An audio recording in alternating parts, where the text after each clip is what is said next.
Students, chapter 3, class 7, the surface and the interior of the earth I have done in the first part, and now we will move on to the second part. The till core I have explained earlier.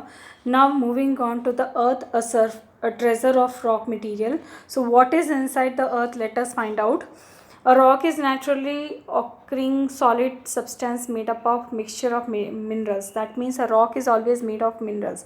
It's a mixture of minerals. Minerals means बहुत सारे उसमें तत्व होते हैं, minerals होते हैं, जिससे ये रॉक्स अकेले खाली रॉक में बहुत सारी चीज़ें होती हैं. क्या क्या होती है अभी हम पढ़ेंगे.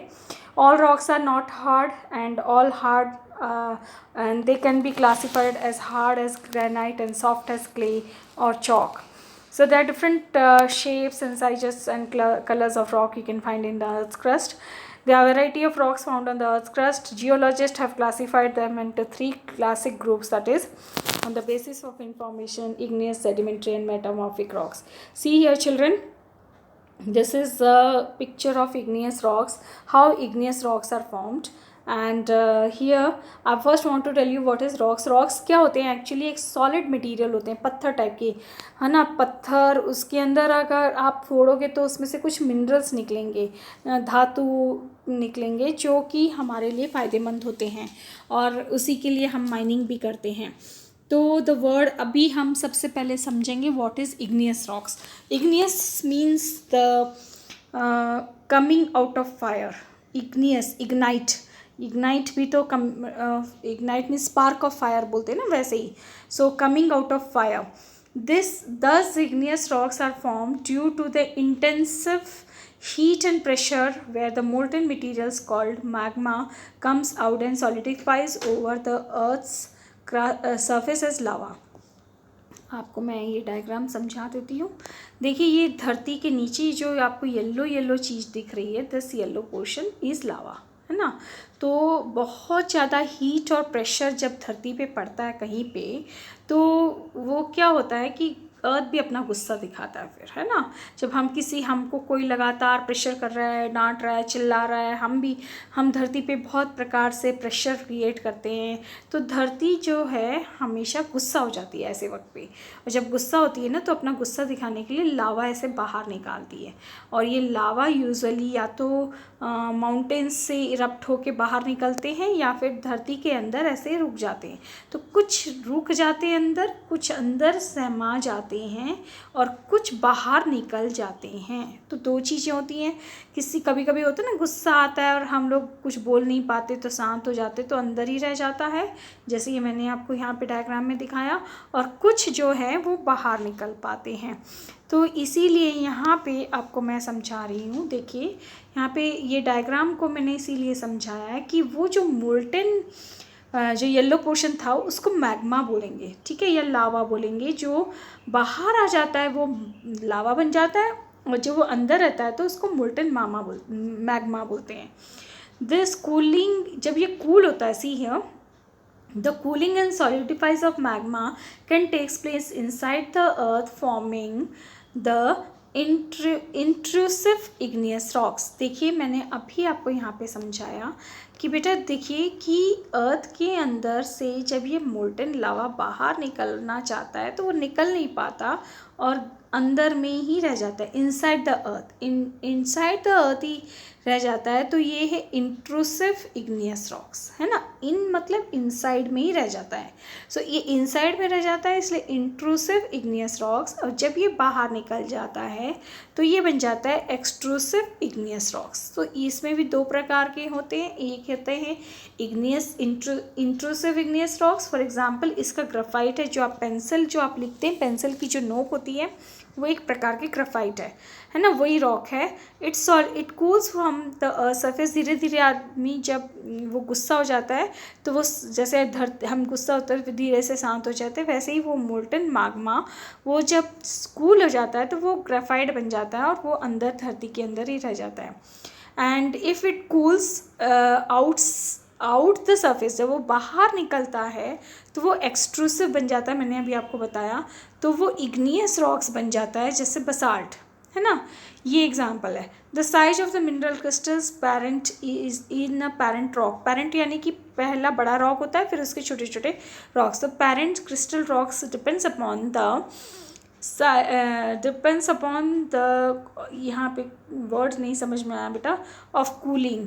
तो रेट ऑफ कूलिंग है ना, तो ये रेट जो साइज है, जो फॉर्म क्रिस्टल्स बनते हैं वो कूलिंग के ऊपर डिपेंड करता है। In general slow cooling inside the earth surface result in large crystals.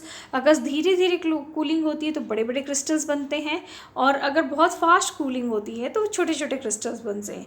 Igneous rocks are also called primary rocks. They are form first over the earth surface. सबसे पहले rock cycle में igneous rocks बनते हैं। ये देखिए आपको मैं बता रही हूँ, यहाँ पे भी आप अगर आप ध्यान से देखें, बाहर रॉक से ये बाहर आया, बाहर आके ये देखिए इग्नियस रॉक्स बन गया। ये रॉक का फर्स्ट फॉर्म है, ये प्राइमरी रॉक है। उसके बाद देखिए यहाँ पे आपको ये जो डायग्राम यहाँ से मैं दिखा रही हूँ, ये इग्नियस, ये प्राइमरी रॉक है, फिर वो ये बन जाता है सेडिमेंट्री रॉक, फिर सेडिमेंट्री रॉक से मेटामॉर्फिक रॉक, मेटामॉर्फिक रॉक से फिर से वो धीरे धीरे ये रॉक्स पिघल जाते हैं, फिर वो मैग्मा बन जाता है पिघला हुआ, फिर वो मैग्मा, ये इस तरह से एक रॉक साइकिल चलती है। सो ये रॉक साइकिल को हम इस तरह से पूरे साइकिल में से सब फर्स्ट पार्ट पढ़ रहे हैं, वो है प्राइमरी रॉक्स यानी कि इग्नियस रॉक्स। ओके, जब धरती पे पहली बार रॉक निकलता है वो मोल्टेन मैग्मा से रॉक बनता है, तो वो बन गया हमारा प्राइमरी रॉक यानी कि igneous rocks. Example basalt. Since their functions, since this formation, the igneous rocks are subject to withering and denudation over the years by the agents of gradation. धीरे धीरे weather, climate, agents of gradation से पढ़ के मैंने आपको बताया था, weathering सब लेता है यहाँ पे, क्लाइमेट, हीट, और वो रॉक के टुकड़े हो जाते हैं। मैंने आपको पिछली क्लास में समझाया था। ओके, सो यहाँ पे फिर धीरे धीरे क्या होता है, ये continuous process of agents of डीनरेशन से क्या होता है, रॉक्स ब्रेक हो जाते हैं और वो स्मॉलर पीसेस में ब्रेक होके नदी तक, कैरिड अवे बाय रिवर्स तक पहुंच जाते हैं। और रिवर्स में, जब मैंने आपको बताया था, रिवर्स बेड्स में जब भी रिवर्स अपने साथ मिट्टी लेके आती है या छोटे छोटे रॉक पार्टिकल्स लेके आती है, वो नए रॉक्स के होते हैं। इसीलिए यहाँ पे नदी अपने पास जो भी मिट्टी लाती है उसको सेडिमेंट्स बोलते हैं, है ना। और ये सेडिमेंट्स जो होते हैं ये बहुत ही अच्छे होती हैं अगर इन सेडिमेंट्स पे वो लगाया जाए फसल। तो नदी अपने साथ जब भी फ्लड्स लेके आती है, फ्लड्स अच्छे होते हैं एक प्रकार से अगर वो सीमित एरिया में फ्लड्स आएँ, लेकिन आजकल तो घरों में फ्लड्स आ रहे हैं, तो ये तो नेचुरल डिज़ास्टर में आ जाएगा, not good for the human beings और फॉर द अर्थ। सो यहाँ पे ये सेडिमेंट्स आ जाते हैं विच फॉर्म्स धीरे धीरे काफ़ी समय पे इकट्ठा हो जाने के बाद वो लेयर बन जाते हैं।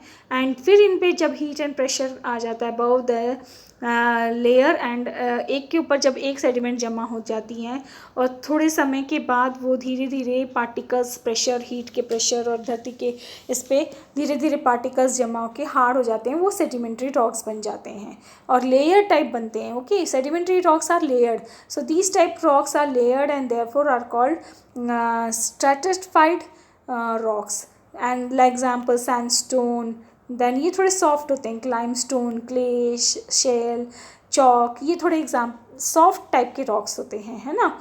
Then sedimentary rocks, sometimes the remains of the plants and animals get buried and trapped under the layer over a period of